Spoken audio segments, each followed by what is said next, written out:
Good morning, dear students. I hope you all are well and enjoying your online studies. This is last episode of your lesson number 4 उपास. पाठ क्रमांक 4 उपास. लेखक आहेत पु ल देशपांडे. वजन काट्यावर वजन केल्यानंतर लेखकांना समजले की त्यांचे वजन 181 पाउंड झालेले आहे. त्यानंतर त्यांनी वजन कमी करण्याचा संकल्प केला. जब लेखक को पता चला कि उनका वज़न 181 पाउंड हो गया है, तब उन्होंने वज़न को कम करने का संकल्प किया. त्यासाठी त्यांना खूप सल्ले दिले गेले. बहुत जन ने उनको बहुत सारी सलाह दी. आता पुढे पाहूया की लेखकांना पुढचा सल्ला कोणता मिळाला. बिचारा लेखकांना वजन कमी करण्यासाठी दोरीवरच्या उड्या घेण्याचाही सल्ला देण्यात आलेला होता. दोरीवरच्या उड्या म्हणजेच स्किपिंग.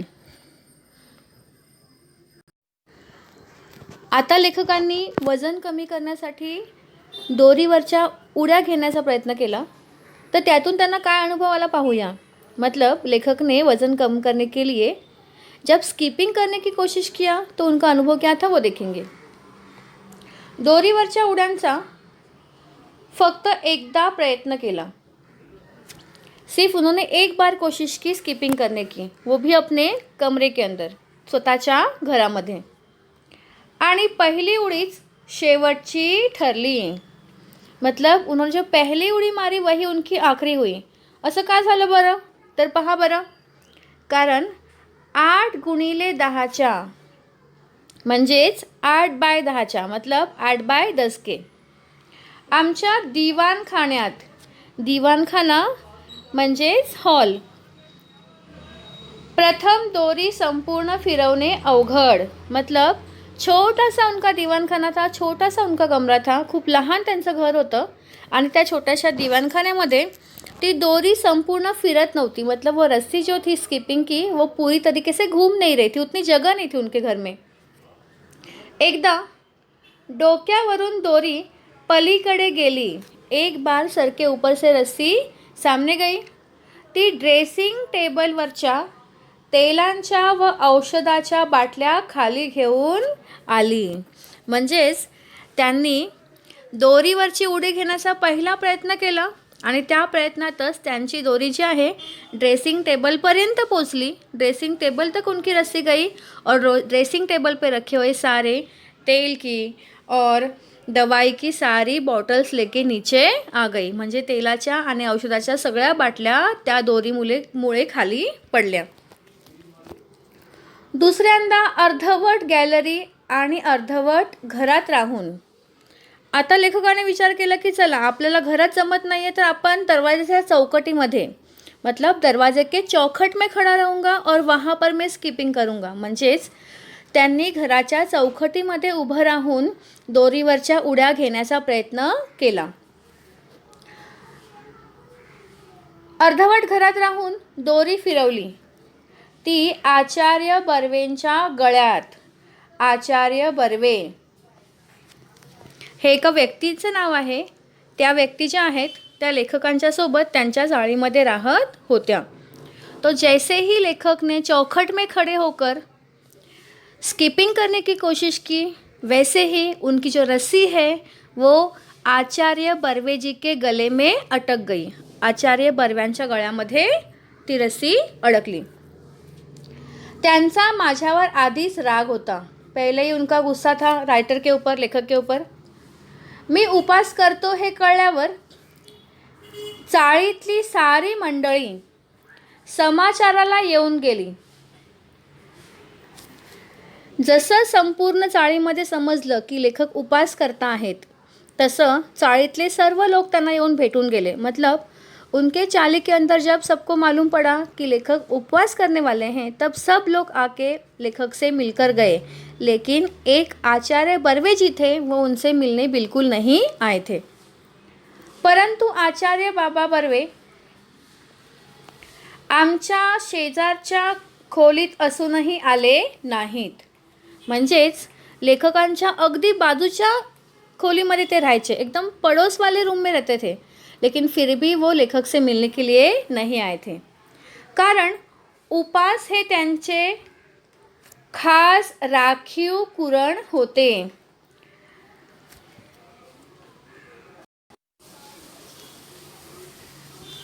राखीव कुरण असणे हा एक वाक्प्रचार आहे आणि याचा अर्थ आहे एखाद्या क्षेत्रामध्ये कुशल असणे. Means expert in particular field. तर आचार्य बर्वेंना वाटायचं कि उपास करण्यामध्ये फक्त मीच कुशल आहे. मतलब उनको लगता था कि उपवास तो सिर्फ मैं ही कर सकता हूँ, पु ल देशपांडे उपवास कैसे कर सकते हैं. आणि म्हणून इसीलिए ते उपवासाची वार्ता पूर्ण चाळीमध्ये पसरून सुद्धा पु ल देशपांडे यांना भेटायला सुद्धा गेले नव्हते. वो उनसे मिलने के लिए बिल्कुल भी नहीं गए थे. आता त्यांची दोरी अडकलेली आहे आचार्य बर्वेंच्या गळ्यामध्ये आणि ते रागात पु ल देशपांडे यांच्याशी बोलतायत. हा दुष्टपणा माझ्या गळ्यात दोरी अडकवून केलात हे ठीक आहे. दुष्टपणा याचा अर्थ इथे आहे चूक.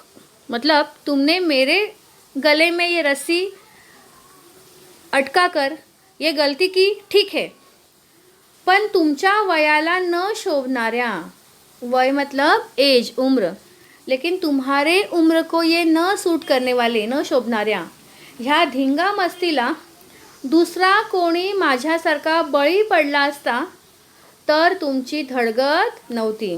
बळी पड़ने, अड़चनीत सापड़ने, टू फेस डिफ़िकल्टी. अगर मेरी जगह पे ये समस्या किसी और ने अगर इसका सामना किया होता तो तुम्हारी कुछ खैर नहीं थी. धडगत नसणे म्हणजे खैर नसणे. मी तुम्हाला क्षमा करतो, लेकिन मैं तुम्हें माफ़ कर देता हूँ तुम्हारी इस गलती के लिए. अशा प्रकारे आचार्य बर्वेंनी आपला पूर्ण राग पु ल देशपांडेंवर काढला. अशा प्रकारे पु ल देशपांडे यांनी या दरवाजाच्या चौकटीमध्ये उभे राहून दोरी उड्या घेण्याचा प्रयत्न केला आणि ती दोरी अडकली आचार्य बर्वेंच्या गळ्यामध्ये. देशपांडे जी ने इस तरीके से दरवाजे के चौखट में खड़े होके स्किपिंग करने की कोशिश की और रस्सी फंस गई आचार्य बर्वे जी के गले में. लेखक बर्वेंना म्हणतायत, पण हे मी मुद्दाम केलं नाही. मुद्दाम मीन्स पर्पजली. मैंने जानबूझ के नहीं किया है. आचार्य, अहो वजन कमी करायला दोरीच्या उड्या मारतोय मी. मेरा वजन बहुत बढ़ गया है और इसके लिए मैं ये स्किपिंग कर रहा हूँ. काही उपयोग होणार नाही. आचार्य बर्वे म्हणाले. कुछ फायदा नहीं होने वाला. बर्वेजी बोले. का? का म्हणजे जिभेवर ताबा नाही तुमचा. ताबा मीन्स कंट्रोल. जबान पे नियंत्रण नहीं है आपका. संयम हवा. संयम मीन्स पेशन्स. मनाची एकाग्रता हवी. एकाग्रता कॉन्सन्ट्रेशन. त्यासाठी प्रथम म्हणजे काही गोष्टी सोडाव्या लागतील. बर्वे म्हणाले की तुमचा जिभेवर ताबा नाही. आपका जबान पे नियंत्रण नहीं है. आपके अंदर संयम नहीं है. आपके मन की एकाग्रता नहीं है, म्हणजे मनाचं कॉन्सन्ट्रेशन नाही आहे. त्यासाठी तुम्ही काही गोष्टी करा. आता ह्या उड्या मारायला मी लाज देखील सोडली. लाज मतलब शर्म. हे पाहता ना तुम्ही बाबा. बाबा आप देख रहे हो ना कि मैंने वज़न कम करने के लिए शर्म छोड़ के स्किपिंग भी करना शुरू कर दिया. ठीक आहे, प्रथम बोलणं सोडा. तर आचार्य बर्वेंनी लेखकांना एकदम विचित्र असा सल्ला दिला, तो म्हणजे बोलणं सोडण्याचा. मतलब उन्होंने बात करना छोड़ दो वज़न कम करने के लिए, ऐसी सलाह पु ल देशपांडे जी को दे दी. बोलणं सोडू? अजिबात, बिलकुल. खाण्यासाठी तोंडाचा वापर कमी करायचा, एवढं पाहिलं तुम्ही. मतलब खाने के लिए मुंह का इस्तेमाल कम करने का इतना आपको पता है, पण बोलण्यासाठी देखील त्याचा वापर बंद केल्याशिवाय तुमची जीभ ताब्यात राहणार नहीं। लेकिन सिर्फ खाने के लिए ज़बान पे नियंत्रण होना ज़रूरी नहीं है, तो बातों के लिए भी नियंत्रण होना बहुत ज़रूरी है। तो बात करना भी बंद करो या फिर कम करो, ऐसी सलाह बर्वे जी ने देशपांडे जी को दी। पण मला बोललंच पाहिजे बाबा, मी केविलवाण्या स्वरात ओरडलो। केविलवाणा दयनीय। तर लेखक त्याला अतिशय विनंती करून म्हणतायत, दयनीय आवाजात म्हणतायत की मला बोललंच पाहिजे।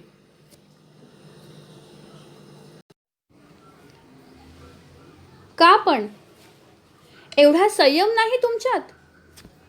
आपके अंदर इतना भी पेशेंस नहीं है कि आप बिना बात के रह नहीं सकते हो? मौनाचं सामर्थ्य मोठं आहे। मौन मीन्स सायलेन्स आणि सामर्थ्य मीन्स स्ट्रेंथ, ताकद। मौन ही शक्ती आहे, मौन ही हे आहे, मौन ही ते आहे। अशा प्रकारे आचार्य बर्वेंनी लेखकांना मौनाचं महत्त्व त्यावेळी खूप वेळ समजावून सांगितलं। मतलब बर्वेजी ने उस वक्त मौन कितनी बड़ी ताकत है, मौन कितनी बड़ी शक्ति है, तो मौन के ऊपर बहुत सारी बातें सुनाई। उड्या मारायच्या माझ्या दोरीचे एक टोक, टोक मीन्स कॉर्नर, स्किपिंग की रस्सी का एक कोना हातात धरून बाबा 1 तास, मतलब पूरा 1 घंटा मौनाचे महत्त्व या विषयावर बडबडत होते। म्हणजे संपूर्ण 1 तास आचार्य बर्वे यांनी पु ल देशपांडेंना मौनाचं महत्त्व काय आहे हे तिथे समजावून सांगितलं। शेवटी त्यांचा वाक्प्रवाह म्हणजे बोलणे, उनकी बातें। अडवून मी म्हणालो, रोककर मैं बोला, पण बाबा मी बोललो नहीं तो खाऊ काय? लेकिन बाबा अगर मैं बात नहीं करता हूँ तो खाऊंगा क्या? म्हणजे बोलण्याचा आणि खाण्याचा काय संबंध? मी टेलिफोन ऑपरेटर आहे बाबा, दिवसभर बोलावंच लागतं मला। तर अशा प्रकारे लेखक आचार्य बर्वेंना समजावून सांगता आहेत की त्यांचं काम आहे टेलिफोन ऑपरेटरचं, त्यामुळे त्यांना दिवसभर बोलावं लागतं। वो काम ही करते हैं टेलीफोन ऑपरेटर का, तो उनको बात करने के सिवा हो ही नहीं सकता है। मग कसलं वजन उतरवणार तुम्ही? है तो फिर क्या आपका वजन कम होने वाला है?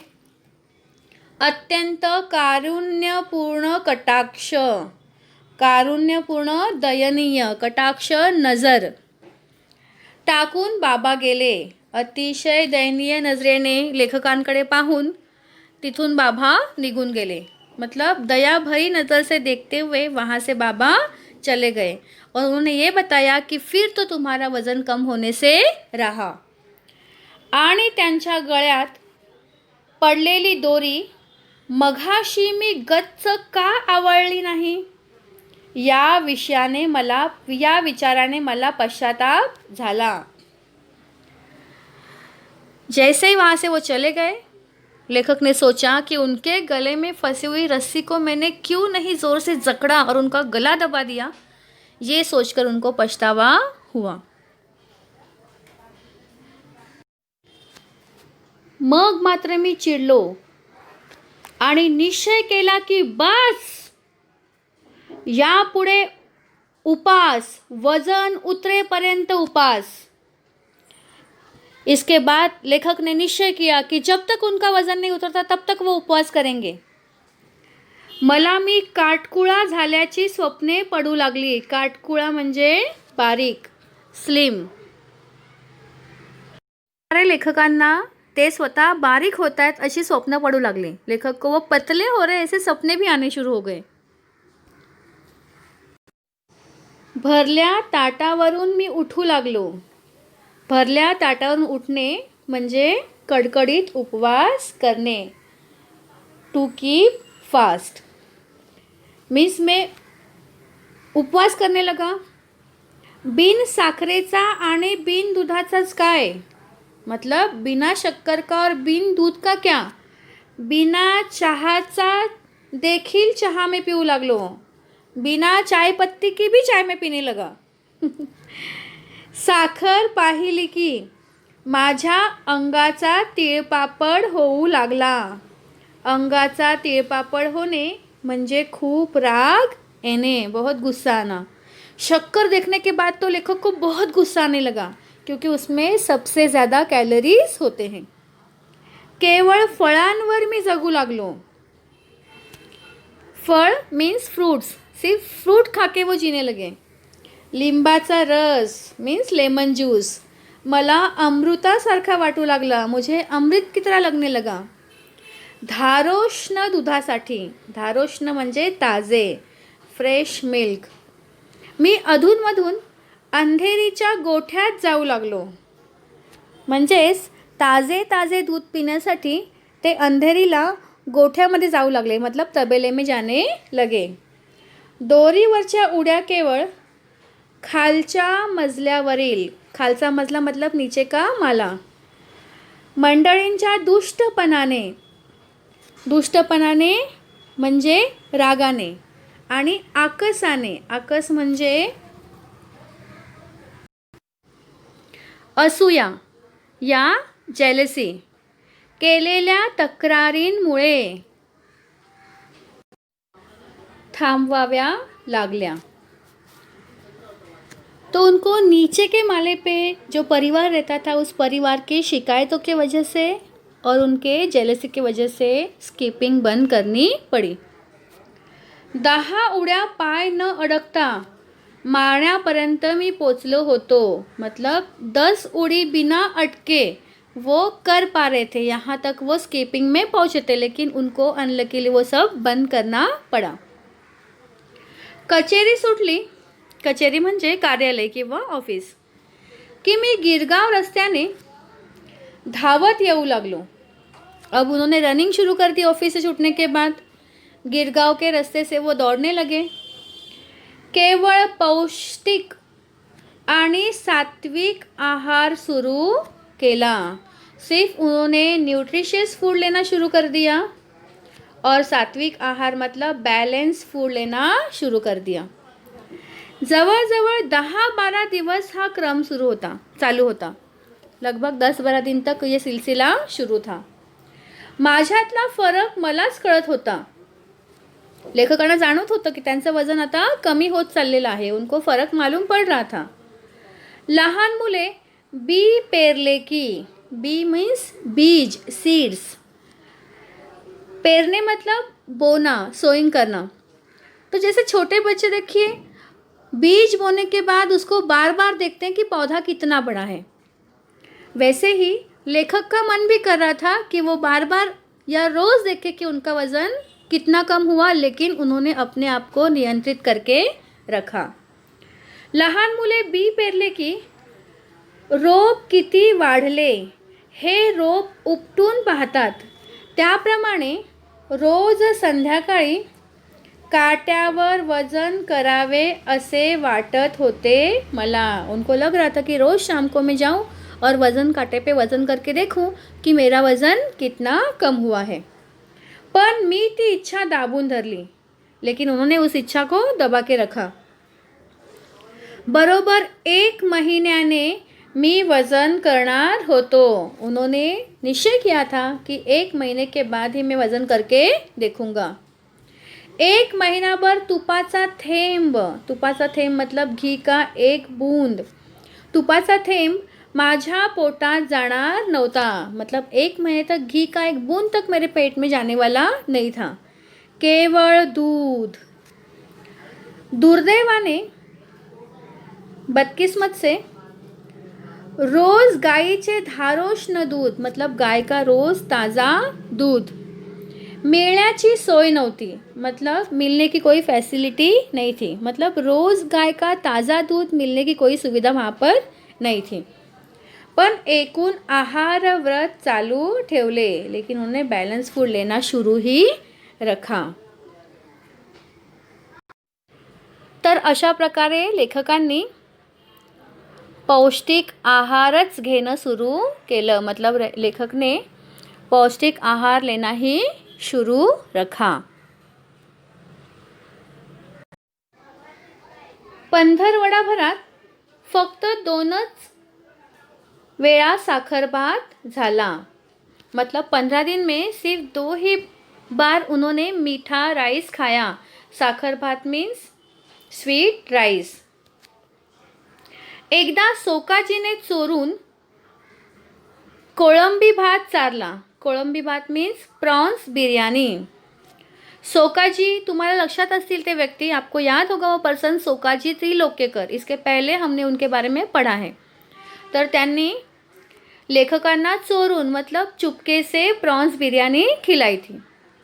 व खालच्या मजल्यावरच्या भाऊजी पसरटवारांनी, भाऊजी पसरटवार ये एक पर्सन नेम है, त्यांनी नागपुरी वडा भात पाठवला होता. This is the special dish of Nagpur. एवढे अपवाद वगळल्यास, इतने 2 एग्जाम्पल छोड़कर भाताला स्पर्श केला नाही, मतलब चावल को उन्होंने हाथ तक नहीं लगाया. त्यामुळे मुख्यतः चरबीयुक्त द्रव्ये मीन्स फॅटी फूड शरीरात कमी गेले. त्यांच्या शरीरामध्ये तैलयुक्त पदार्थ कमी गेले, मतलब फॅटी फूड कम गया. माझा एकूण निश्चय पाहून चाळीतल्या मंडळींचे आदर दुणावल्याचे माझ्या सूक्ष्म नजरेतून सुटत नव्हते. आदर म्हणजे रिस्पेक्ट आणि दुनावने म्हणजे डबल होने किंवा वाढणे. मतलब लेखक की नज़र से ये बात छुप नहीं पाई कि उनके लिए चाली के जितने भी लोग हैं वो उनके मन में जो आदर था वो अभी बढ़ गया है. जी मंडळी माझ्या डाएटची आणि उपासाची चेष्टा करीत होते, मतलब जो लोग मेरे डाइट की या मेरे उपवास की चेष्टा करीत होते, मतलब मजाक उड़ा रहे थे, त्यांनीच पंत फरक दिसतोय हां अशी कबुली द्यायला सुरुवात केली. मतलब फरक दिख रहा है, ये बात कबूल करना शुरू कर दिया. तर अशा प्रकारे लेखकांचा उपवासाचा जो संकल्प आहे तो त्यांनी अविरत पुढे चालू ठेवला. नागपुरी वडा भात यम्मी. जनोबा रेग्यांसारख्या अत्यंत कुचकट शेजाऱ्यालाही, शेजारी मतलब पडोसी, पंत भलतेच काय हो रोडावलेत, रोडावणे म्हणजे वजन कमी होणे, असे मान्य करावे लागले. मतलब जनोबा रेगे ये जो व्यक्ति थे वो किसी की तारीफ वहाँ पे नहीं करते थे, लेकिन उन्होंने लेखक की तारीफ की कि उनका वज़न सच में कम हो गया है. मंडळींच्या प्रशस्तीने मला भीती वाटत होती. प्रशस्ती म्हणजे प्रशंसा या तारीफ. भीती वाटत होती ती एकाच गोष्टीची, म्हणजे मूठभर मांस चढण्याची. मूठभर मांस चढणे हा एक वाक्प्रचार आहे. याचा अर्थ होतो प्रशंसेने खुश होणे, मतलब तारीफ करने से खुश होना. पण असली तुरळक तारीफ ऐकून मी चढण्यासारखा नव्हतो. लेकिन ऐसी छोटी मोटी तारीफ सुनकर मैं रुकने वाला नहीं था. काहीही झालं तरी वजन कमी करण्यासाठी जिभेवर नियंत्रण ठेवणं आवश्यक आहे. मतलब कुछ भी हुआ तभी भी वज़न कम करना है तो ज़बान पे मुंह पे नियंत्रण रखना ज़रूरी है. इतक्या असामान्य मनोनिग्रह म्हणजे मनाचा निश्चय आणि जिव्हा नियंत्रणानंतर, जिव्हा नियंत्रण जिभेवर किंवा खाण्यावर नियंत्रण, मतलब जबान पे या खाने पे नियंत्रण रखणं. कमीत कमी 20 ते 25 पाउंडांनी तरी माझे वज़न घटले पाहिजे. मतलब इतना मन पे नियंत्रण करने के बाद और ज़बान पे या खाने पे नियंत्रण के बाद कम से कम मेरा वज़न 20 से 25 पाउंड तक कम हुआ होगा, अशी माझी खात्री होती, ऐसा उनका विश्वास था. त्या खात्रीने मी आमच्या ऑफिस समोरच्या वजनाच्या यंत्रावर पाय ठेवला। मतलब लेखक ने उनके ऑफिस के सामने जो वज़न करने की मशीन थी उसके ऊपर अपना पैर रखे आणि आनेली टाकून, आनेली मतलब उस ज़माने की करेंसी है 1 आना, आनेली टाकून तिकीट काढले, 1 आना डालकर तिकीट निकाला। महीन्यापूर्वी याच यंत्राने मतलब कम से कम 1 महीना पहले इसी मशीन ने माझे वज़न 181 पाउंड दाखवले होते। मतलब उनका वज़न 181 पाउंड दिखाया था। 1 महिन्याचा उपवास, निराहार, शास्त्रोक्त आहार, दोरीवरच्या उड्या इत्यादि। मतलब 1 महीने का उपवास, बैलेंस फूड, स्किपिंग, ये सब करने के बाद उग्र साधना केल्यावर, इतनी ज़्यादा प्रैक्टिस करने के बाद, एवढे सगळे तपस्या केल्यानंतर आज तिकीटावर वज़न, आज तिकीट पे वज़न था। मिनट भर माझा विश्वासच बसेना। 1 मिनट तक उनका विश्वास ही नहीं हो रहा था। 192 पाउंड मतलब 192 पाउंड, 192 पाउंड। आणि भविष्य होते, आप बहुत समझदार और गंभीर है।